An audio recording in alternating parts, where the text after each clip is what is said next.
네, 최근 진행되고 있는 검찰의 항명 사태와 관련해서 베테랑 법조기자는 어떻게 보고 계신지 직접 여쭤보고자 이분을 모셨습니다. 한겨레 신문 논설위원이십니다. 박용현 기자님 나오셨습니다. 어서 오십시오. 반갑습니다. 네, 반갑습니다. 저하고는 지난번에 김은지의 뉴스인에서 함께 방송을 한 적이 있었는데 저희 스튜디오에 취재 편의점에는 처음 그러니까요. 취재 편의점에는 처음 오셨어요. 네. 편의점답죠. 네. 네, 제가 요새 그런 얘기를 한대요. 저를 왕년에 많이 알았던 분들이 야 장윤선이 편의점 냈대 막 그렇게 얘기하면 그래 어디다 냈대 가보자 이런다는 유튜브에 냈어요. 유튜브에 취재 편의점 많이 찾아와 주시기 바라고요. 자, 근데 너무 황당한 일들이 계속 벌어지고 있어서 진짜 법조 전문 기자 몇 년 하신 거죠? 어마어마하게 하셨죠.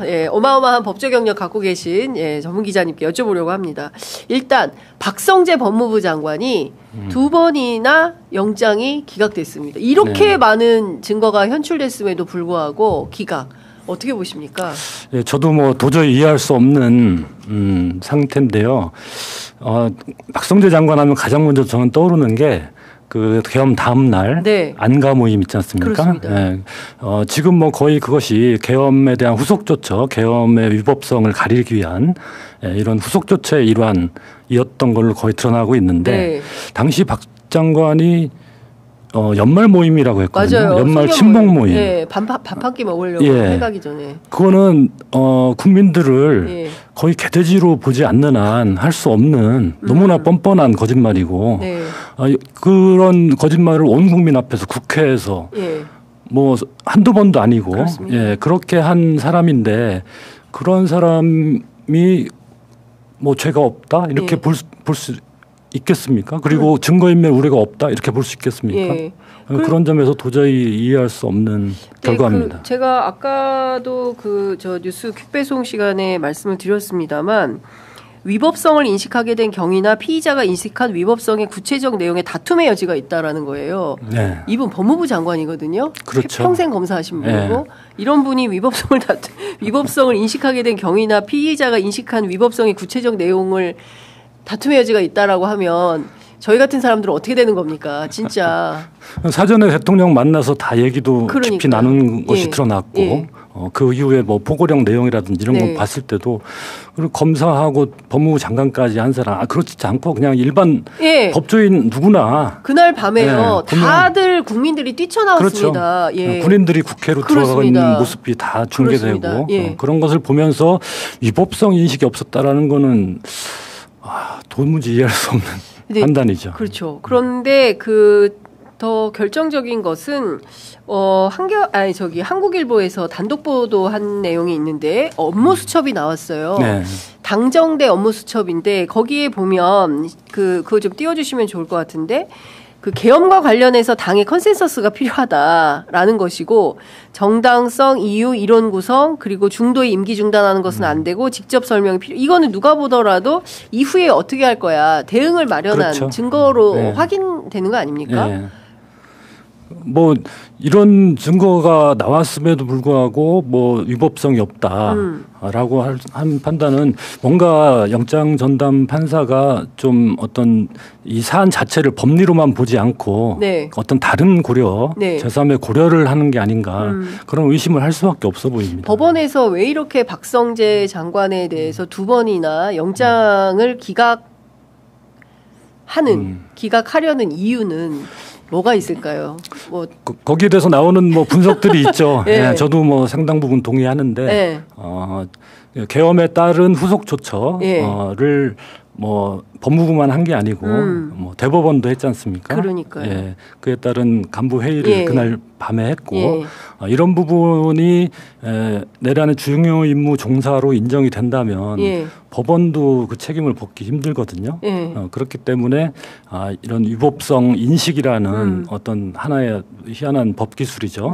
그걸 가지고 사전에 그런 불씨를 차단하려고 하는 게 아닌가 그런 생각이 저도 들고 많은 분들이 그렇게 보고 있죠. 그러면 이 문제를 해결하기 위해서는 조희대 대법원장의 문제를 해결하지 않고는 이 산을 넘을 수 있겠냐라는 생각마저 드는데 그 점은 어떻게 보세요? 지금 우리나라 법원이 이게 우리나라만 있는 아주 특이한 현상인데요. 네. 대법원장 1인이 제왕적 권한을 가지고 있는 이런 구조이기 때문에 현재 사실 법원은 모든 판사가 평등하고 동등해야 되거든요. 그렇죠. 예, 예. 모든 재판은 독립적으로 개별 판사가 해야 되는 거고 예.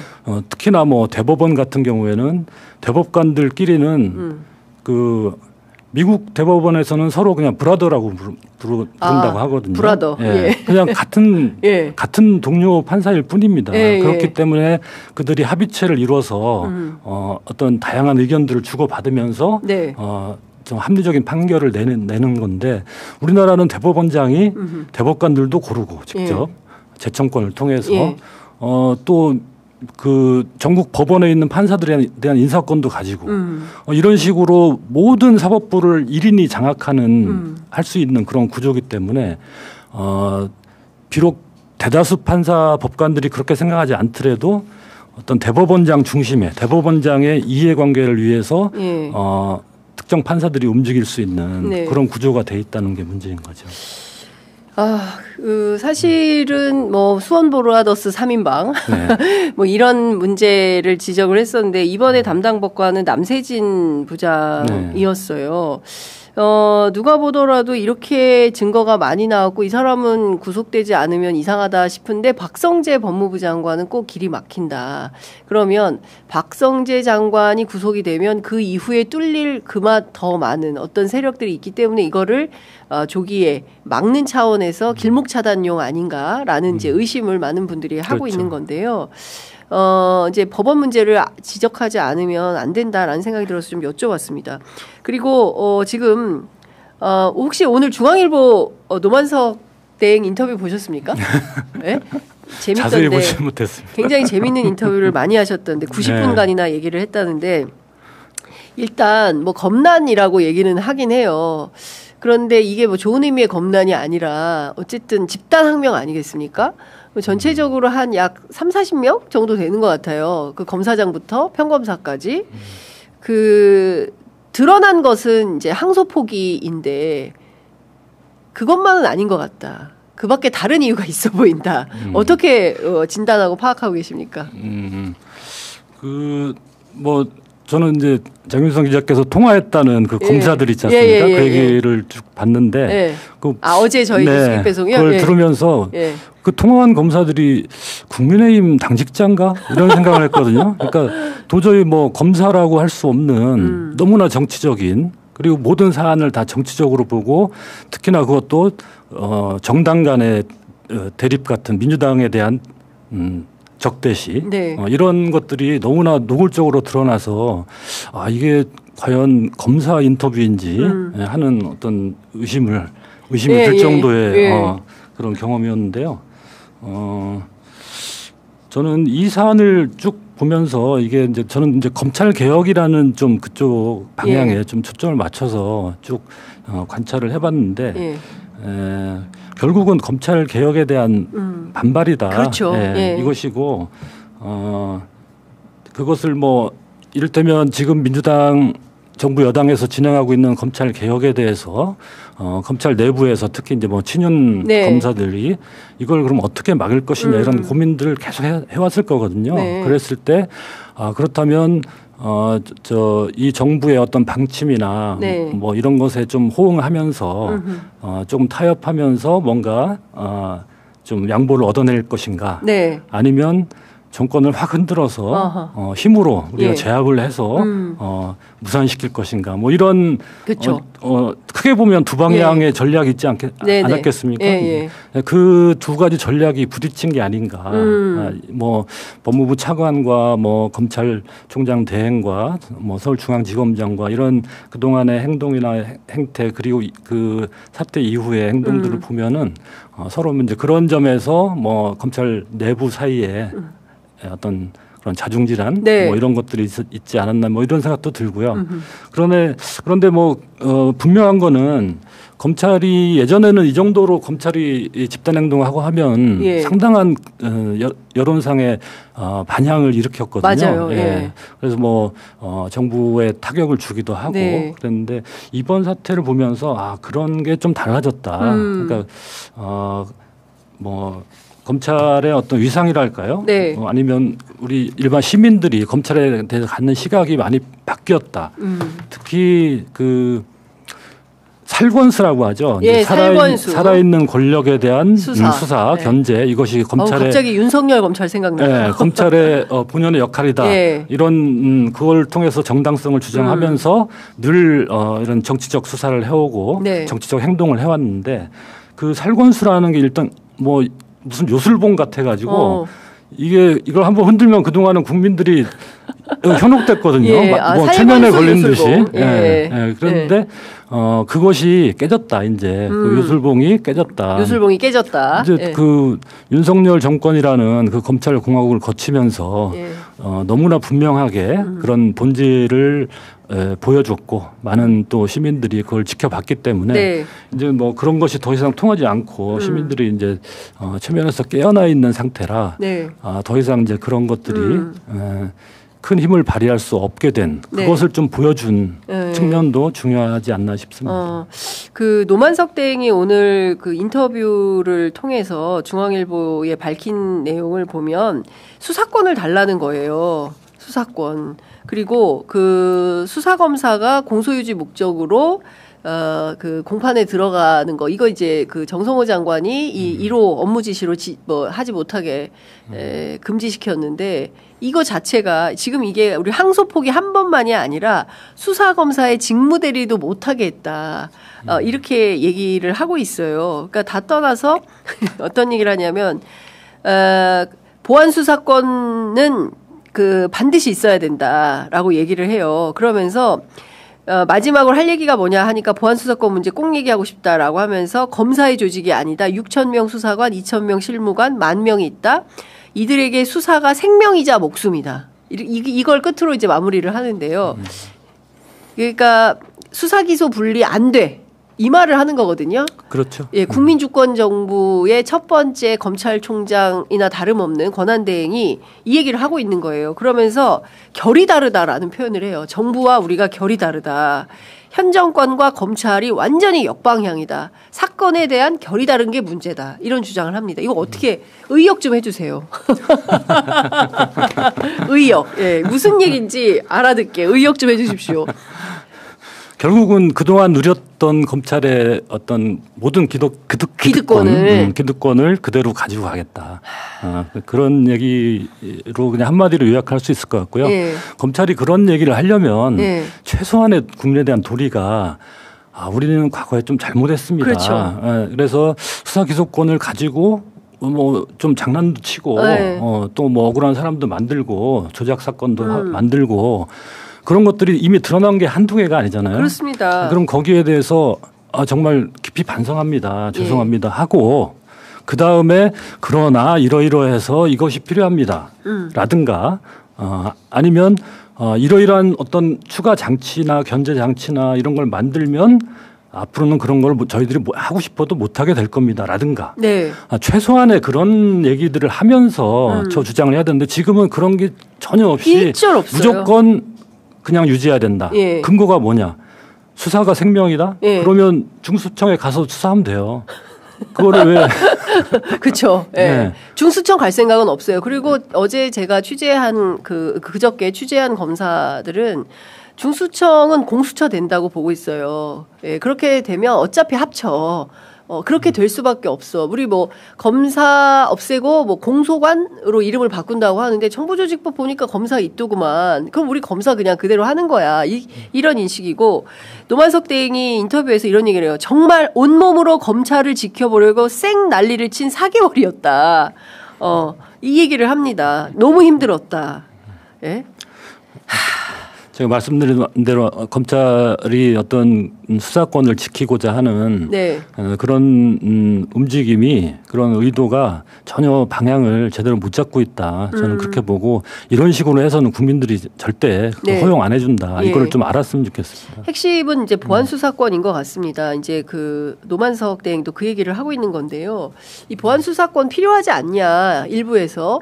그리고 경찰은 믿을 수 있냐? 경찰을 어떻게 믿냐? 그렇기 때문에 경찰을 통제하고 견제하는 차원에서라도 검찰이 보안 수사권이나 정권 송치를 가지고 이게 좀 약간 그 균등하게 좀 수사의 원칙을 맞출 필요가 있겠다라는 상식적이고 합리적인 판단을 하는 분들이 여권에 상당히 많았어요. 그런데 이렇게 되면 이 검찰의 보안 수사권을 어떻게 해야 됩니까? 저는 뭐 보안 수사권 직접 보안 수사를 하지 않더라도 예. 경찰을 견제하거나 아니면 경찰의 과도한 수사나 봐주기 수사 이런 게 있을 때 그거를 걸러내고 막는 역할을 공수처에서 할 수 있다. 왜냐하면 보안수사 요구권이라는 게 있지 않습니까? 예, 예. 보안수사 요구를 통해서 충분히 할 수 있고 만약 보안수사 요구를 했는데 경찰이 듣지 않는다. 예. 그러면 수사관 교체라든지 예. 이런 권한도 예. 가질 수 있고 예. 또 그 해당 경찰관이 뭔가 수상한 의도를 가지고 그런다 예. 할 때는 징계 요구도 할 수 있는 예. 거고 그런 어떤 충분한 권한들이 부여될 거거든요. 예. 그리고 영장 청구권이란 건 여전히 공수처 검사가 가지고 있는 것이고 네. 이런 것들을 통해서도 경찰의 과도한 수사라든지 이런 것들은 충분히 막을 수 있고 무엇보다 중요한 건 수사 기소 분리라는 대의에 동의하고 예.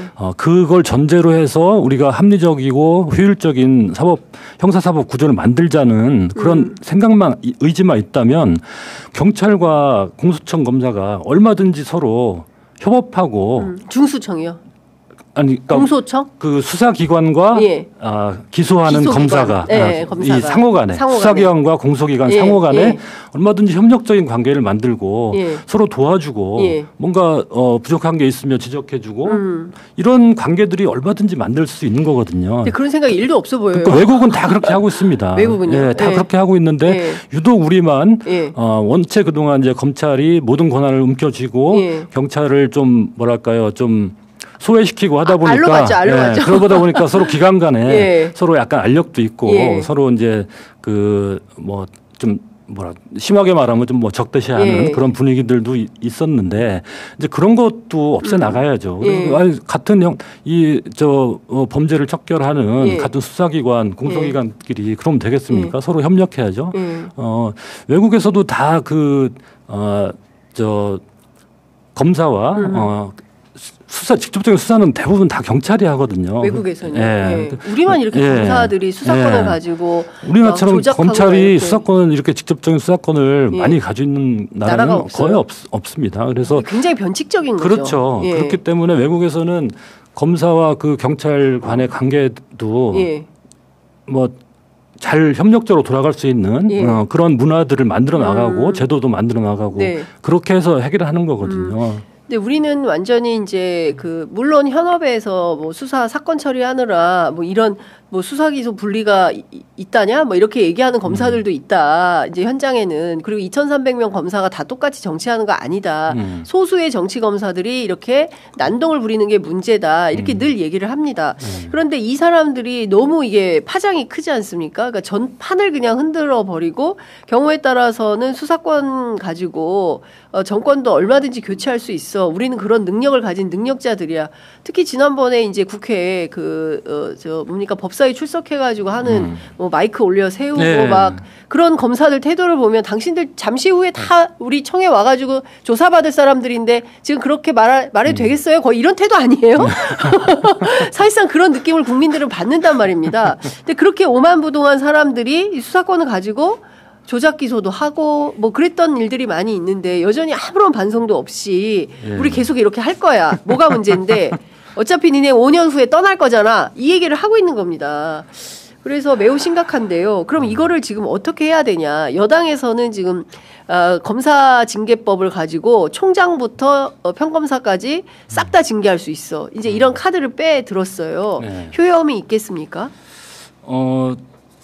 당장 검찰 징계법을 좀 강화해서 네. 한다면 그거는 분명히 실질적인 또는 상징적인 두 가지 측면에서 다 효과가 있을 거라고 봅니다. 어쨌든 좀 나쁜 짓을 하는 사람 입장에서는 법이 있으면 무섭잖아요. 그렇죠. 그러니까 그것이 뭐 또 그런 얘기도 하는데 검사 징계법을 만들면 대다수 선량한 검사들까지 적으로 돌리는 게 아니냐. 그 얘기를 하고 있어요. 근데 저는 그 반대로 봅니다. 만약에 선량한 검사들이라면 그런 검사 징계법을 전혀 무서워하거나 개의할 필요가 없는 거죠. 그리고 뭔가 부당한 잘못된 일을 하는 정치검사라든지 이런 사람들이 거기에 대해서 부담을 느끼는 것이지.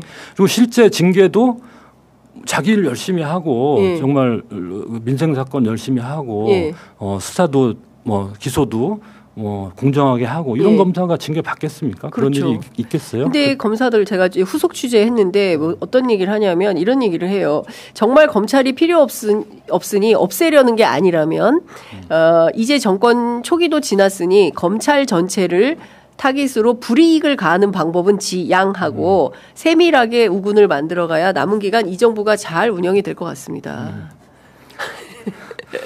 징계법을 고친다는 게 불이익은 아니죠.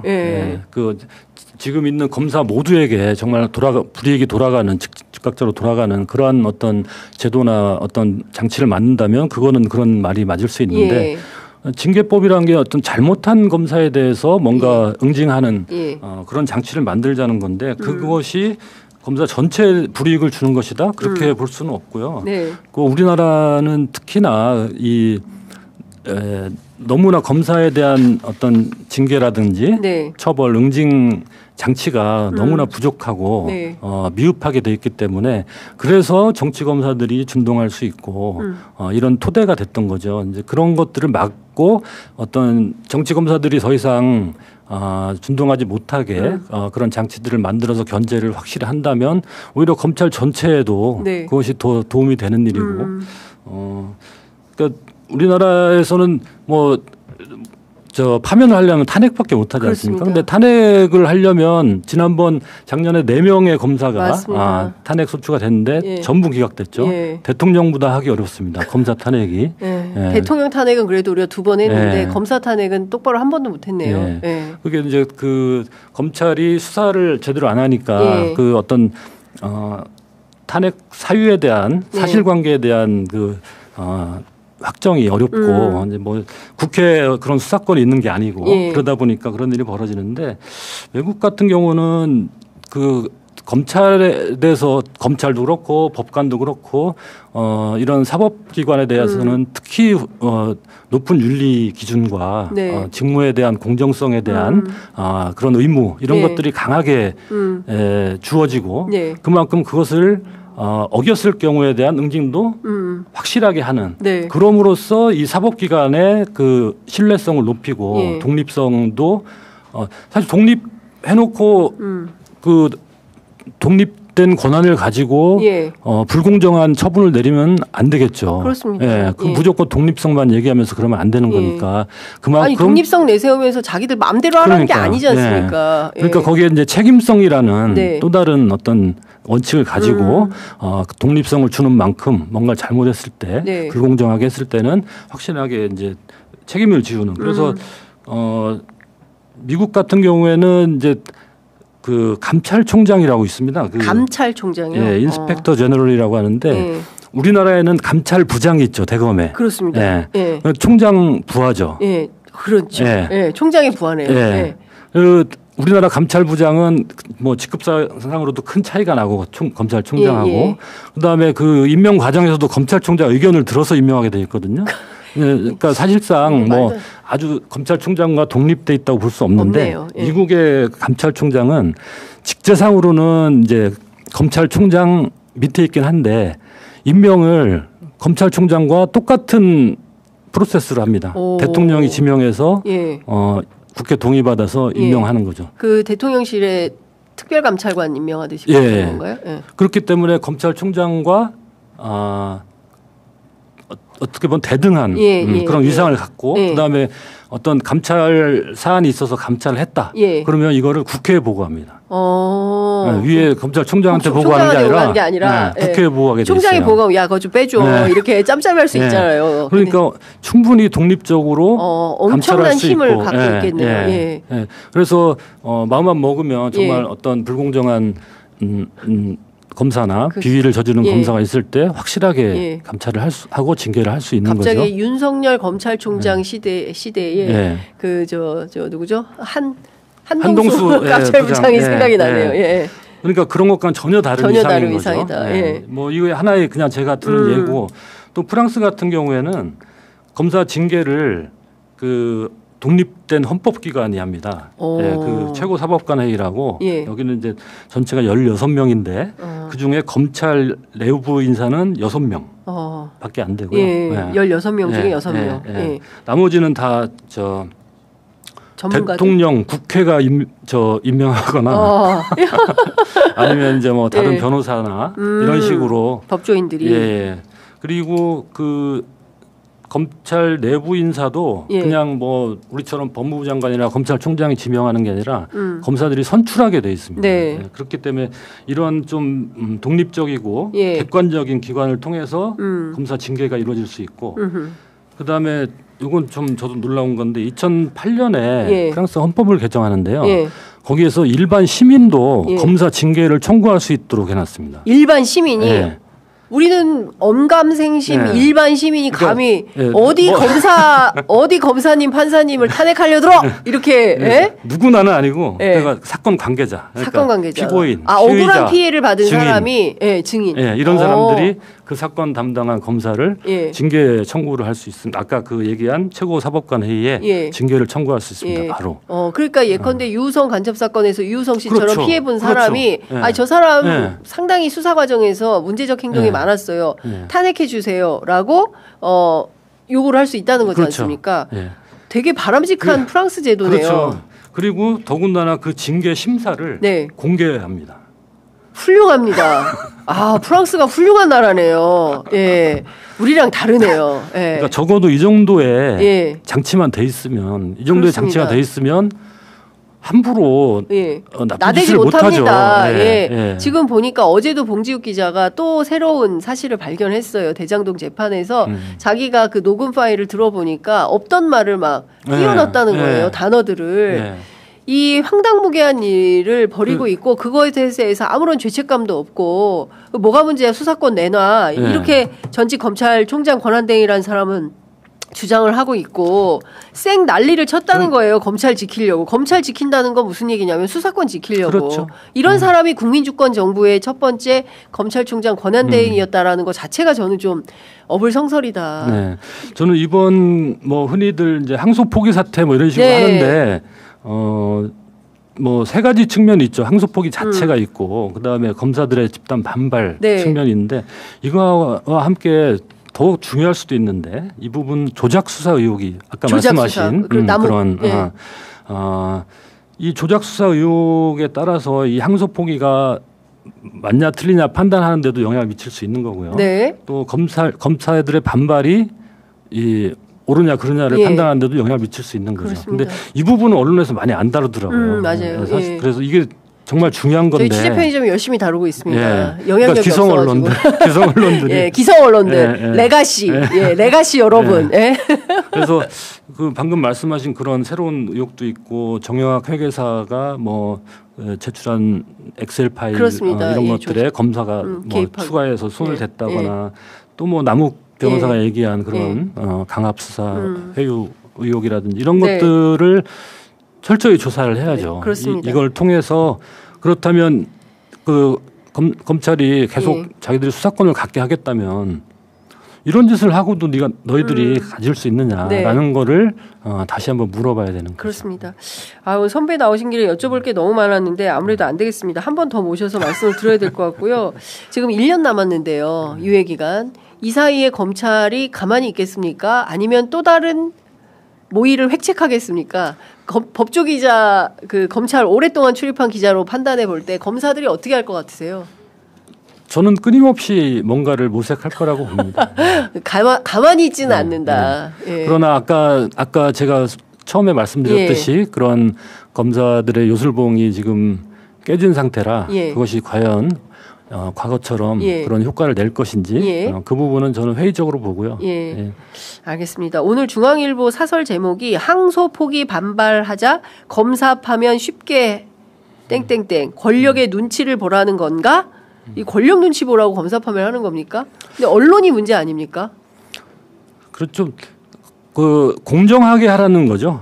권력 눈치를 보라는 그렇습니다. 게 아니라 공정하게 해라. 그러면 지난 윤석열 정부 정권에서는 그러면 검사들이 제대로 해서 이런 징계 얘기 이런 얘기들이 없었나요? 그때 징계법 강화하자 이런 얘기가 안 나왔던 이유는 검사들이 정권 입맛대로 다 해줬기 때문에 그런 거죠. 그 정권 입맛에 맞게 불공정한 수사, 그렇죠. 기소 결정 이런 것들을 했으니까. 도이치모터스 다 휴대폰 뺏기고 들어가서 검사들이 조사를 받은 건지 조사를 한 건지 알 수가 없지 않습니까? 그렇죠. 다 봐주고 무혐의 처분 내려버리고. 그 노만석 대행이 그 과거에는 정권과 방향이 같았다 이런 말까지 심지어 했잖아요. 이거는 완전히 자백 같은 건데. 커밍아웃 했어요. 근데 그 말도 틀렸습니다. 왜냐하면 김건희 주가 조작 무혐의 하기 전에 김건희 씨에 대한 직접 조사가 필요하다라고 검찰 내에서 주장한 사람도 있었거든요. 서울 당시 중앙지검장이라든지 그런 사람들 바로 자천됐지 않습니까? 그렇습니다. 그리고 나서 무혐의 처분했거든요. 그러니까 과거에도 정권과 같은 방향이었던 건 아니에요. 그렇죠. 하지만 그때는 그냥 고개 숙이고 꼼짝 못하고 끽소리 못하고 있었던 거죠. 찍소리도 못하고 있다가. 그러다가 지금 정권이 바뀌니까 이러는 거는 결국은 검찰이 무슨 정치 집단이냐. 그렇습니다. 국민의힘 소속 기관인가 뭐 이런 생각을 할 수밖에 없는 거죠. 그렇습니다. 아유 답답합니다. 5분이나 지나서 이제는 마무리를 해야 될 것 같고요. 조만간 또 모시겠습니다. 할 얘기가 많을 것 같아요. 종종 검찰의 세계, 세계의 검찰. 요 클로즈업 좀 해주십시오. 최근에 내신 책입니다. 이거가 지금 한겨레 신문에서 낸 거죠. 그렇죠. 한겨레 출판에서 냈고요. 한겨레 출판에서 냈고요. 이 책의 내용을 한마디로만 요약하면 이렇게 권한이 세고 응징할 수단이 없고 정치질하는 검사는 세계 어디에도 없다. 이런 얘기를 썼습니다. 정치질 그만해라 이것들아. 오늘 말씀 잘 들었습니다. 고맙습니다. 감사합니다.